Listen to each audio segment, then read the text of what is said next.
मुझे विश्वास है कि आप ये वीडियो किसी कारणवश देख रहे हैं, क्योंकि मुझे लगता है कि आज भगवान आपको अपनी शक्ति दिखाना चाहते हैं और यह दिखाना चाहते हैं कि वह आज भी चंगे करने वाले हैं, वह आज भी चमत्कार करते हैं। क्या आप विश्वास करते हैं कि वह आपको चंगा कर सकते हैं? यीशु ने कहा, आप जो भी मांगेंगे विश्वास करें कि वह आपको मिल गया है और वह आपका होगा। प्रार्थना से पहले इस पर विश्वास करें। मैं चाहता हूं कि आप जान लें कि यीशु आपको चंगा कर सकते हैं। वही यीशु जिन्होंने बाइबल में लोगों को चंगा किया था, वही यीशु आज भी लोगों को चंगा कर रहे हैं। और मुझे विश्वास है कि इस वीडियो के दौरान आप यीशु के नाम पर चंगे हो जाएंगे। चाहे आपके साथ कुछ भी चल रहा हो, चाहे आपको दर्द हो, बीमारी हो, टूटा हुआ दिल हो, मानसिक स्वास्थ्य की समस्या हो, चिंता हो, डिप्रेशन हो, मुझे यीशु के सामर्थी नाम में विश्वास है कि आप चंगे होंगे और आप चंगे हैं। तो आइए प्रार्थना करें। हे स्वर्गीय पिता, मैं स्क्रीन के दूसरी ओर बैठे व्यक्ति के लिए धन्यवाद करता हूँ। मैं प्रार्थना करता हूँ कि उनके सिर के ऊपर से लेकर पैरों के तलवे तक आप उन्हें किसी भी दर्द, किसी भी बीमारी, किसी भी रोग और किसी भी ऐसी चीज से जो आपकी नहीं है, यीशु के सामर्थी नाम में चंगा करें। यीशु, धन्यवाद कि आपके वचन में लिखा है, आपकी चोटों के कारण हम चंगे हुए हैं। यीशु, आपने पहले ही यह कार्य पूरा कर दिया है। आपने हमारे उद्धार, चंगाई और क्षमा के लिए आवश्यक हर चीज पहले ही कर दी है। यीशु, जब आपने क्रूस पर कहा यह पूरा हुआ, तो आप उसका अर्थ जानते थे। आपने ये नहीं कहा कि यह आधा अधूरा है। आपने ये नहीं कहा कि शायद किसी दिन होगा। नहीं, आपने कहा यह पूरा हुआ, जिसका अर्थ है कि कीमत चुका दी गई है, चंगाई पूरी हो चुकी है, आजादी पहले से ही हमारी है। और मैं प्रार्थना करता हूँ कि इस व्यक्ति के सिर के शीर्ष से लेकर पैरों के तलवे तक हर हड्डी, हर कोशिका, हर मांसपेशी, उनके शरीर के हर हिस्से को अभी यीशु के सामर्थी, भव्य और अद्वितीय नाम में चंगा किया जाए। यीशु, आपके नाम से दुष्ट आत्माएं भाग जाती हैं। यह शैतान को डराता है और मैं यीशु के नाम को इस व्यक्ति के पूरे शरीर पर अब भी बोलता हूँ और मैं आदेश देता हूँ कि जो कुछ भी वहाँ नहीं होना चाहिए, कोई चिंता, कोई बीमारी, कोई डर, कोई अवसाद, कोई दर्द, मैं उसे यीशु के नाम में अब भी जाने का आदेश देता हूँ। परमेश्वर, आप जानते हैं कि यह व्यक्ति किस दौर से गुजर रहा है। आप दर्द देखते हैं, कोई नहीं देखता। आप विचार जानते हैं, रात भर जगाए रखते हैं। देखते हैं वे सार्वजनिक मुस्कुराते हैं, निजी रोते हैं। आप देखते हैं कि वे कितने समय से सब कुछ संभालने की कोशिश कर रहे हैं। मैं प्रार्थना करता हूं कि आप उन्हें वहीं मिलें जहां वे हैं, जहां वे दिखावा करते हैं, नहीं जहां वे पहले थे, नहीं जहां वे होना चाहते हैं, नहीं इसी पल जहां वे अभी हैं।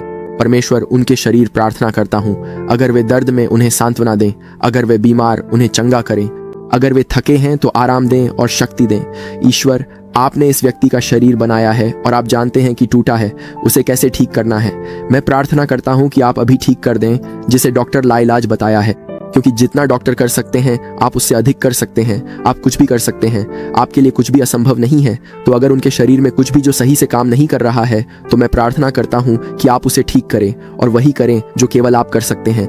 इस व्यक्ति को जो भी समस्या है, चाहे वह त्वचा की समस्या हो, चाहे दिल की समस्या हो, चाहे मानसिक स्वास्थ्य की समस्या हो, मैं प्रार्थना करता हूं कि आप उसे अभी यीशु के नाम पर चंगा करें। उस त्वचा को चंगा करें जो बार बार खराब हो रही है, उनके दिल को चंगा करें जो भारी हो गया है, उस शरीर को चंगा करें जो थक गया है, टूट गया है और पूरी तरह थका हुआ है। मैं प्रार्थना करता हूं कि आप केवल सतह पर नहीं बल्कि अंदर भी चंगा करें। यीशु, जिस तरह आपने तूफान को शांत किया था, मैं प्रार्थना करता हूं कि आप इस व्यक्ति के मन को शांत करें, उनके दिल को शांत करें, उन्हें अभी बस आराम करने दें। मैं प्रार्थना करता हूं कि वे अभी गहरी सांस लें और आपकी शांति को अंदर लें और हर डर, हर चिंता, हर संदेह को बाहर निकालें, सारी नकारात्मकता को बाहर निकालें। यीशु, जिस तरह आपने पानी को दाखमधु में बदल दिया था, मैं प्रार्थना करता हूं कि आप उनकी चिंता को शांति में, उनके दुख को आनंद में, उनके डर को विश्वास में बदल दें। परमेश्वर, इस व्यक्ति के दिल के लिए प्रार्थना करता हूँ, दर्द और बोझों के लिए प्रार्थना करता हूँ जिन्हें वे समय से उठाए हैं। और परमेश्वर, मैं इस व्यक्ति के दिल के लिए प्रार्थना करता हूँ, अगर वे दर्द या बोझ उठा रहे हैं या किसी रंजिश पाले हुए हैं, तो परमेश्वर, मैं प्रार्थना करता हूँ कि वे अभी छोड़ दें और आप उनसे दूर कर दें और आप उन्हें उनके सभी आघातों, सभी दिल टूटने, सभी अस्वीकृति से चंगा करें। मुझे पता है कि शायद इस व्यक्ति के साथ कुछ अन्यायपूर्ण बातें हुई हैं जो वे नहीं चाहते थे, लेकिन परमेश्वर, आपने यह सब देखा है। आपने उन लोगों को देखा जिन्होंने उन्हें चोट पहुंचाई।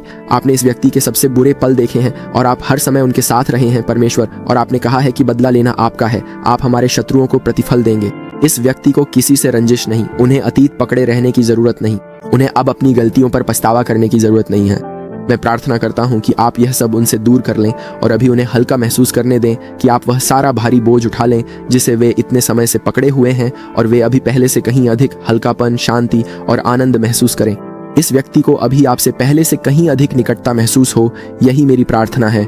ईश्वर, आत्मा में कोई दूरी नहीं है और यीशु, आपने कहा था कि जहाँ 2 या 2 से अधिक लोग इकट्ठा होते हैं वहाँ आप हमारे साथ होते हैं। इसलिए मैं प्रार्थना करता हूँ कि आप इस स्क्रीन के पार पहुँचें और उनके दिल को छुएं, उन्हें प्यार से गले लगाएं और ऐसा महसूस कराएं जैसे उन्हें गर्मजोशी भरी झप्पी मिल रही हो जिसकी उन्हें ज़रूरत थी।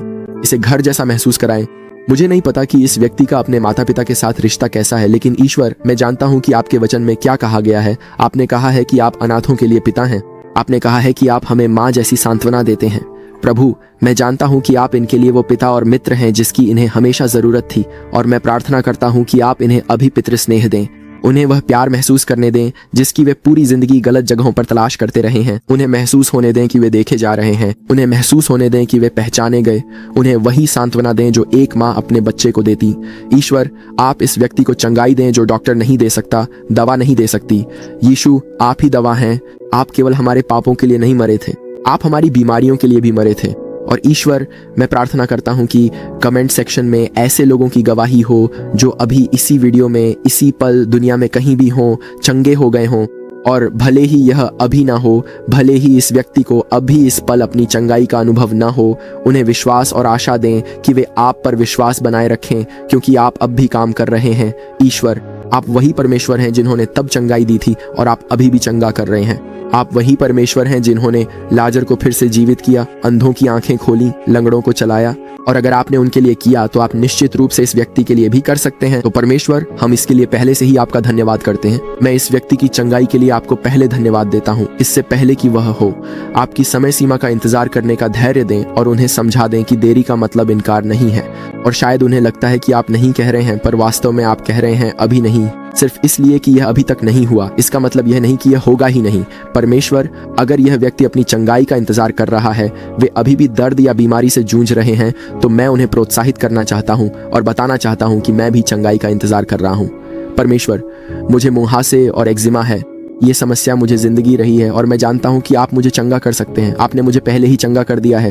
आप जानते हैं कि मैंने कितनी बार प्रार्थना की है कि आप इसे दूर कर दें, और भले ही मुझे अभी तक चंगाई नहीं दिखी है, मैं इसे देखने से पहले ही विश्वास करता हूँ। मैं प्रार्थना करता हूँ कि आप इस व्यक्ति को भी देखने से पहले विश्वास करने में मदद करें। आप मुझे और उन्हें चंगा कर सकते हैं। परमेश्वर, प्रतीक्षा करते हुए हमें आप पर भरोसा करना सिखाएं। आप प्रतीक्षा के समय भी परमेश्वर हैं, जैसे आप चमत्कार के समय हैं। परमेश्वर, आप बड़ा उपहार हैं, आप बड़ा इनाम हैं। अगर हमारे पास केवल आप हैं तो हमारे पास सब कुछ है जिसकी जरूरत है, और अगर आप हमें इसके माध्यम से धैर्य सिखा रहे हैं तो कृपया हमें धैर्य सीखने में मदद करें। अगर आप इसके माध्यम से हमारा विश्वास मजबूत करना चाहते हैं तो परमेश्वर, हमारे विश्वास को मजबूत करें। और मुझे विश्वास है कि एक दिन मैं और ये व्यक्ति उठेंगे और हम पूरी तरह चंगे हो जाएंगे, और जब ऐसा होगा तो हम सबको बता सकेंगे, देखो परमेश्वर ने क्या किया है। लेकिन तब तक हम आपका धन्यवाद करते रहेंगे, आपकी स्तुति करते रहेंगे और आपका नाम ऊंचा उठाते रहेंगे, क्योंकि आपकी विश्वास योग्यता हमारे हालात पर निर्भर नहीं करती, यह आपके स्वभाव पर निर्भर करती है। और आपने कभी भी विश्वास योग्य होना नहीं छोड़ा। कभी कभी हम ही आप पर भरोसा करना छोड़ देते हैं। आपने कभी भी अच्छा होना नहीं छोड़ा। कभी कभी हम ही आभार व्यक्त करना बंद कर देते हैं, और आप कभी देर नहीं करते। कभी कभी हम ही अधीर हो जाते हैं। तो परमेश्वर, हम आपको सारी महिमा देते हैं। हम आपको धन्यवाद देते हैं कि आप आज भी चंगे करने वाले हैं, और आपने इस वीडियो को देखने वाले लोगों को चंगा कर दिया है। परमेश्वर, आपका वचन जीवित और सक्रिय है। आपके वचन में सामर्थ्य है। मैं इस व्यक्ति के लिए आपका वचन बोलने जा रहा हूँ। परमेश्वर, आपका वचन कहता है कि आप हमारे पापों को क्षमा करते हैं और हमारी बीमारियों को चंगा करते हैं, और मैं अभी इस व्यक्ति के लिए उस चंगाई को घोषित करता हूँ। आप क्षमा करने वाले नहीं हैं, आप चंगे करने वाले हैं। आपने अपने वचन में कहा, मैं तुम्हें स्वास्थ्य लौटाऊंगा और घावों को चंगा करूंगा। परमेश्वर, आपने वादा किया है आप इस व्यक्ति को उसका स्वास्थ्य वापस देंगे। उन्होंने खोया, आप उसे पुनः स्थापित करें।